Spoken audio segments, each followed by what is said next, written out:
In the heart of the central caelid, you can find an abductor virgin.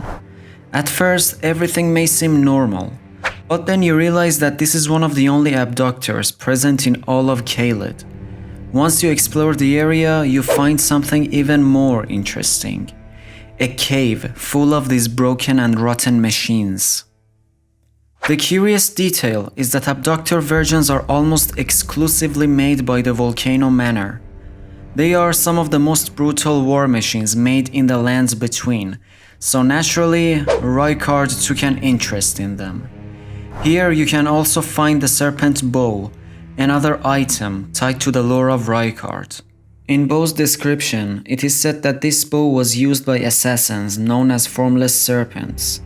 So why this cave in Radahn's domain is filled with weapons that are only associated with the Volcano Manor?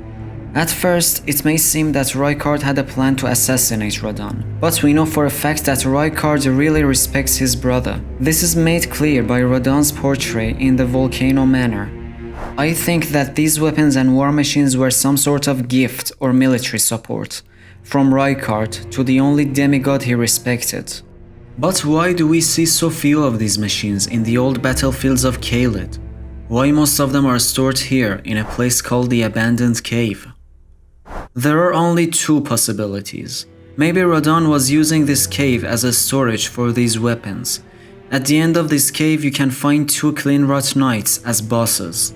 So maybe these knights were on a sabotage mission before the Battle of Ionia to make sure that Radahn couldn't use his most brutal weapons. We know for a fact that Cleanrot knights can inflict a scarlet rot on their enemies, and most of these abductors are already completely rotten. So this theory might be valid. The other theory is that Radahn thought using abductor virgins in his battles is too dishonorable because of the brutal nature of these weapons. So he left all of them in this cave and abandoned them. Radahn is already established as one of the most honorable warriors in the lands between, so this is very likely to be the case. Unlike Rykard, Radahn and Malenia do not use fear or brutality as a tactic, and both of them to a certain extent have a code of honor, which in the end results in these two clashing in a duel against one another. Thanks for watching. Let me know in the comments what do you think about these theories. If you enjoyed the video, please consider subscribing so I could do more of these mini lore videos. Thank you, and I'll see you in the next video.